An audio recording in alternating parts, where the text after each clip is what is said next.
O Ministério Público do Rio de Janeiro entrou hoje com um recurso extraordinário no Supremo Tribunal Federal para se manifestar sobre o julgamento da legalidade do compartilhamento com o MP de dados bancários e fiscais por órgãos de controle sem o aval prévio do Judiciário. Ontem, o presidente do STF, Dias Toffoli, decidiu suspender todos os processos judiciais que estejam tramitando nessas condições.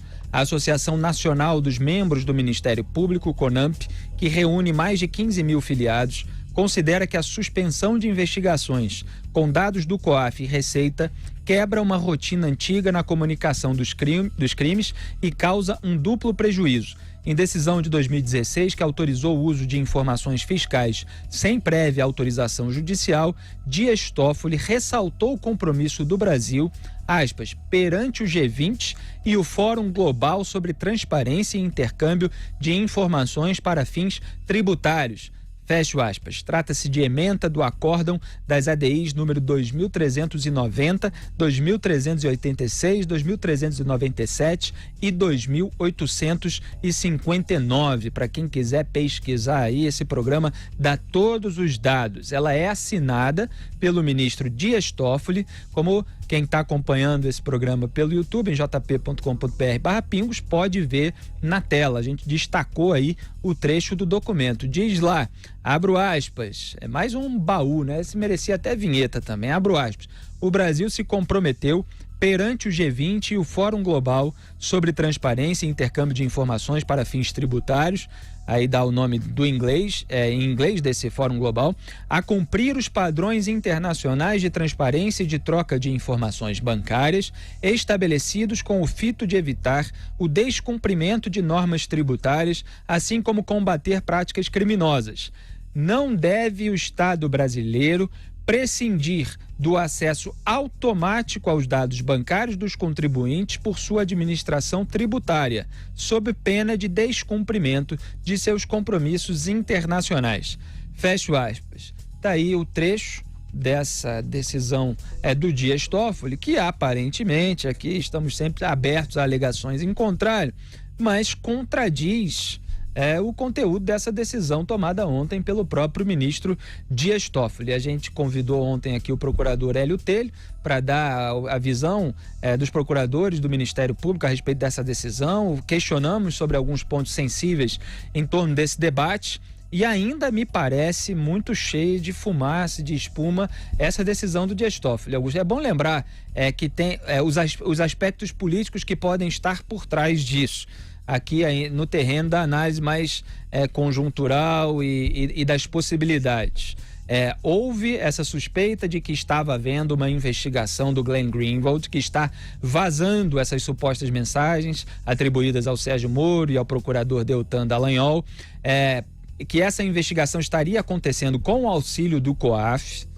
E aí já havia um pedido do Flávio Bolsonaro, cujo gabinete estava sendo investigado, o ex-gabinete, né? O gabinete dele quando ele era deputado estadual lá na LERJ, no Rio de Janeiro, estava sendo investigado. Já havia um pedido dele para analisar essa questão de fornecimento de informações, de relatório de movimentações bancárias atípicas pelo COAF para órgãos destinatários desses relatórios, como o Ministério Público. E aí o Dias Toffoli usou o pedido do Flávio Bolsonaro para dar uma suspensão geral em todas as investigações que usam esse tipo de informação no país. E isso abrange investigações que envolvem assassinos, traficantes, gente aí pesada da violência física, inclusive. Então, quer dizer, o Toffoli acaba, de certa forma, neutralizando uma parte dos bolsonaristas que tendem a ser contrários a qualquer decisão do Supremo contra investigações em andamento, por decidir em cima de um pedido do Flávio Bolsonaro. Agora, eu digo uma parte porque boa parte das pessoas aliadas do Bolsonaro nas redes sociais ou que votaram nele se manifestaram contra os procedimentos adotados pelo Flávio Bolsonaro, até pelo discurso, e contra a postura do Fabrício Queiroz, o ex-assessor. Então, muita gente quer investigação de todo mundo, inclusive do Flávio Bolsonaro, mas tem uma artimanha aí, né, Augusto Nunes, que a possibilidade de isso estar sendo usado para congelar todas as investigações é bastante relevante que a gente leve em consideração. Não tem a menor dúvida. Olha, é nisso que dá. Primeiro, começando por essa violação, né, de compromissos internacionais, é nisso que dá você nomear um ministro do Supremo sem atender aos dois, cujo perfil não atende às duas exigências constitucionais: reputação ilibada e, sobretudo aqui no caso, se vê, notável saber jurídico. Ele não entende, ele é um péssimo jurista, ele desconhece coisas fundamentais e toma decisões sem analisar documentos, tratados, acertos, acordos que são fundamentais e que serão atropelados pela decisão política, afirmo com todas as letras, que ele costuma tomar e acabou de tomar agora. Decisão gravíssima e vamos lá. O Dias Toffoli, eu já vi, pouco depois de ele assumir, lembremos que ele foi reprovado 2 vezes no concurso para ingresso da magistratura paulista, 2, e aí desistiu, virou presidente do Supremo agora, ministro primeiro e agora presidente. O texto do Dias Toffoli, eu vi ali, sem retoques, sem reparos, é péssimo. Ele não conseguiria emitir uma sentença sem a ajuda que todos os ministros têm dos juízes auxiliares, que são muito bem alfabetizados e sabem escrever em português e em juridiquês. O Toffoli não sabe uma coisa nem outra. Pois bem, o estilo dele, as sentenças dele agora, na forma e no conteúdo, estão cada vez mais parecidas com as do Gilmar Mendes. Ou o Gilmar Mendes encarna, né, reencarna no espírito dele, baixa no Toffoli quando o Toffoli vai fazer uma sentença, ou ele está tendo aulas particulares com o Gilmar Mendes, mas a coisa é muito parecida. Pois bem, essa aqui é uma jogada política primária, tosca. O que ele quer fazer? O objetivo dessa turma ali para frente solta o Lula e acaba com a Lava Jato, prejudica a Lava Jato.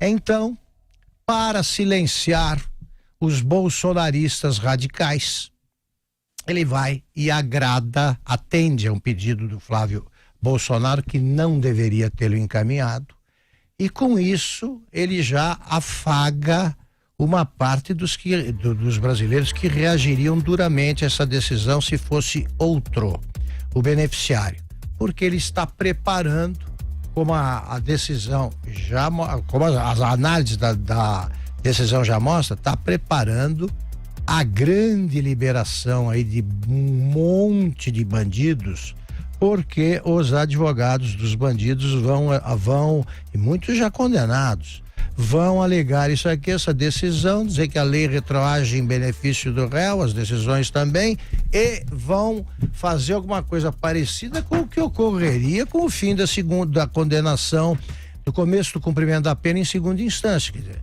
acharam que com isso eles libertariam o Lula e descobriram que sairiam mais 180 mil, né, criminosos, autores de todos os tipos de delitos. Pois bem, essa decisão do Dias Toffoli está cada vez mais clara.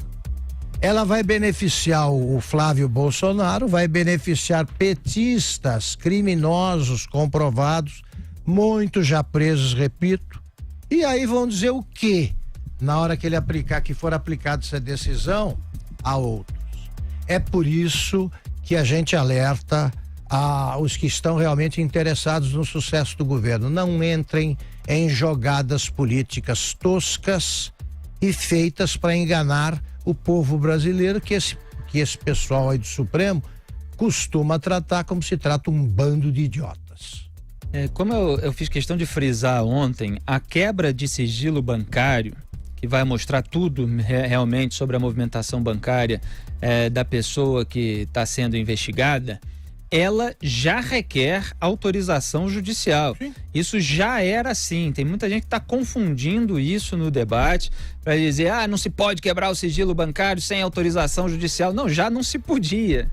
Essa decisão aí é para ir mais adiante. Tira o poder de investigação do Ministério Público. Exatamente. Também. Então, o Ministério Público pede lá para o COAF um relatório que o COAF faz a partir de denúncias que recebe, inclusive dos bancos.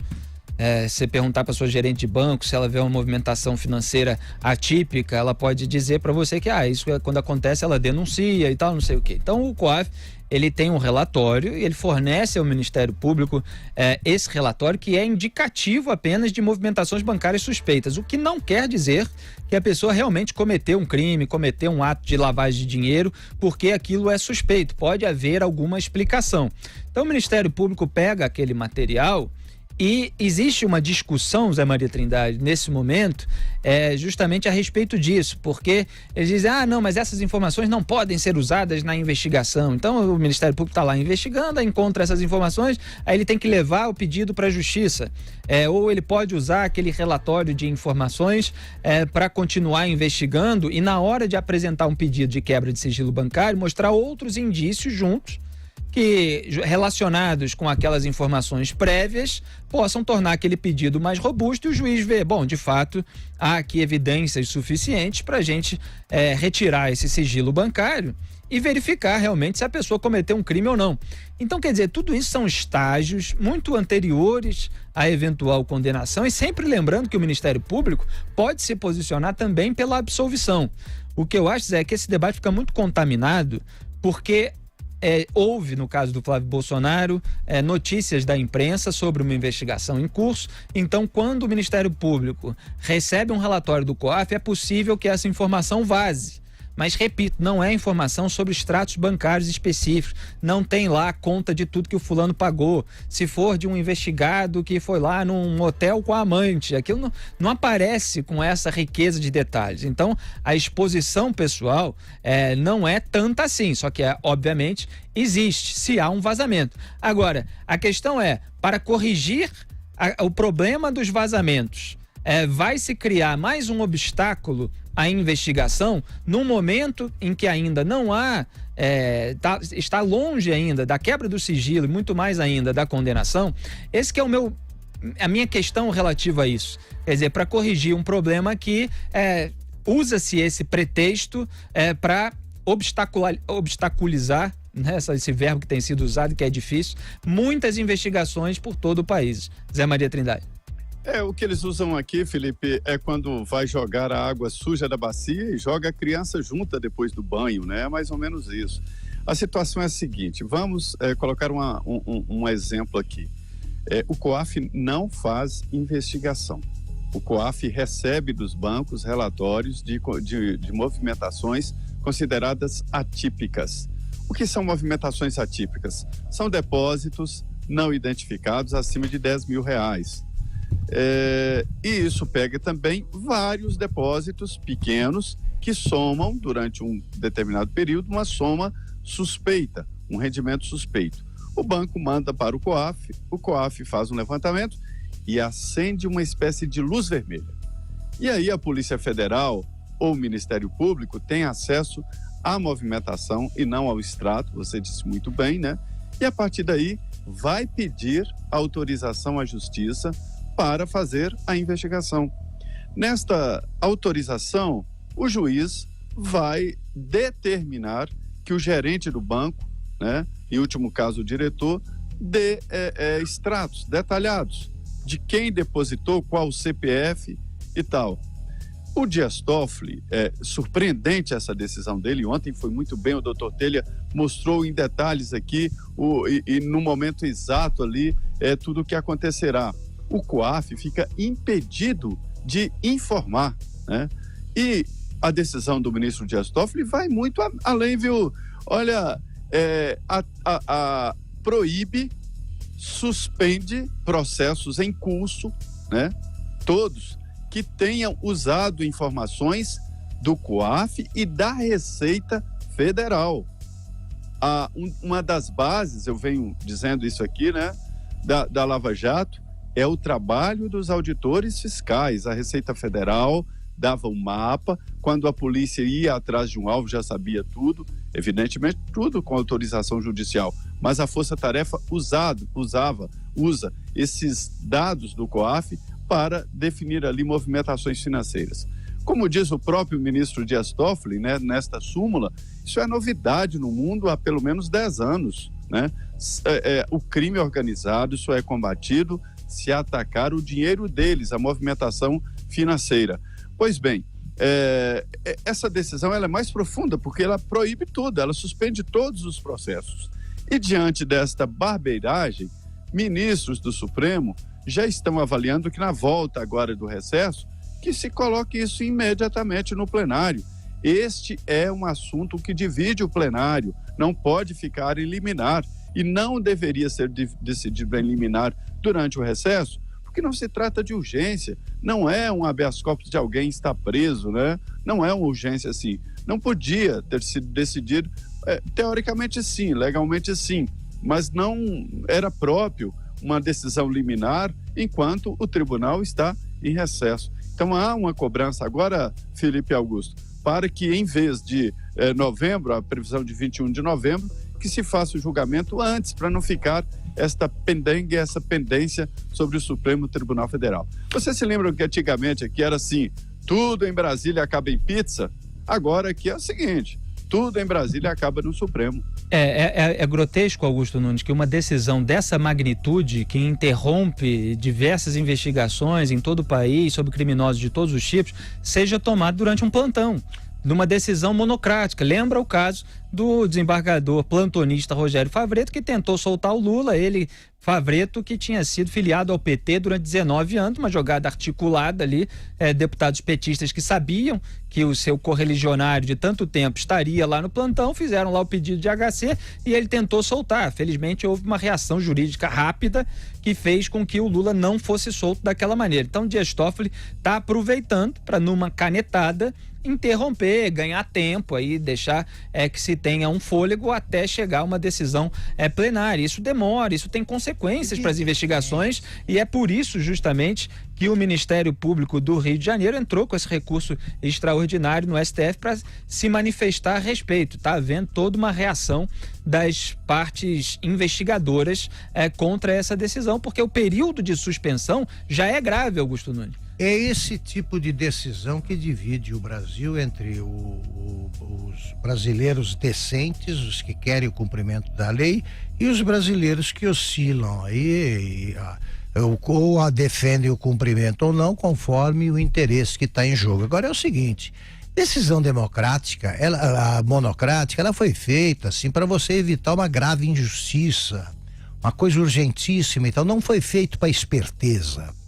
Toda decisão que pode ser relativa a um caso e que acaba generalizada pelo juiz, acaba se estendendo a milhares de outros, anotem, é malandragem.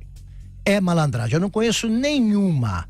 Julga o caso em si, faz todas as ressalvas e espera o plenário decidir. Agora eu quero ver como é que o plenário vai decidir isso aí. Não se dá mais informação sobre o PCC, por exemplo, para falar de um concorrente do PT. Aí não pode. O PCC é igual a questão de sigla, igual ao PT. Agora, o Brasil assinou esse compromisso com o G20, vai deixar de cumprir? Os promotores, há muitos anos, eles também têm atribuições investigativas. Vão parar de ter?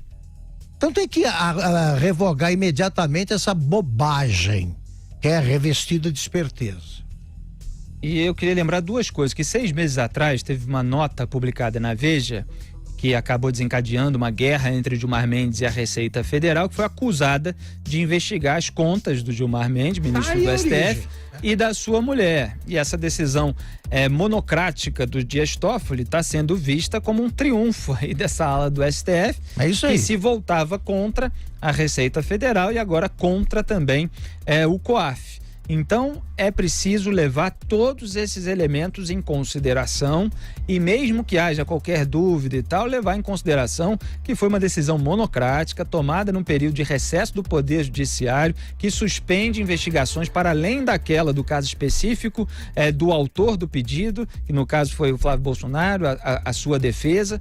Quer dizer, gera uma suspensão aí durante um período prolongado que prejudica as investigações em todo o país e é por isso que vai ter reação. Inclusive, eu estava aqui tentando abrir justamente a reação da Raquel Dodge, Augusto Nunes, quando você citou esse assunto, porque ela, a Procuradora-Geral da República, ela avalia recorrer da decisão do presidente do STF, Dias Toffoli. Ela tem discutido estratégias para o possível recurso em grupos de trabalho de procuradores e pediu aos colegas um levantamento de casos potencialmente afetados, segundo a Folha. Um dos dados buscados pelo órgão é quantos processos com réus presos poderão ser suspensos. A decisão de Toffoli atendeu ao pedido do Flávio Bolsonaro, que a matéria repete tudo aquilo que a gente já está dizendo. E há, portanto, uma dúvida sobre a quantidade de investigações que vão ser atingidas por isso, e há também, eu li hoje durante o dia todo nesse debate, dúvidas sobre a extensão justamente dessa decisão. Então pode haver aí embargos de declaração para que se especifique melhor, porque essas decisões dos ministros do STF, elas sempre dão margem a interpretações variadas, nunca são objetivas, talvez porque a maioria tem um problema de expressão, né, Augusto? E geram insegurança jurídica. Exatamente. Gera insegurança jurídica, ninguém sabe direito o que é que está acontecendo. E também vou sugerir o seguinte, para apressar os trabalhos do Supremo, eu tenho outra sugestão.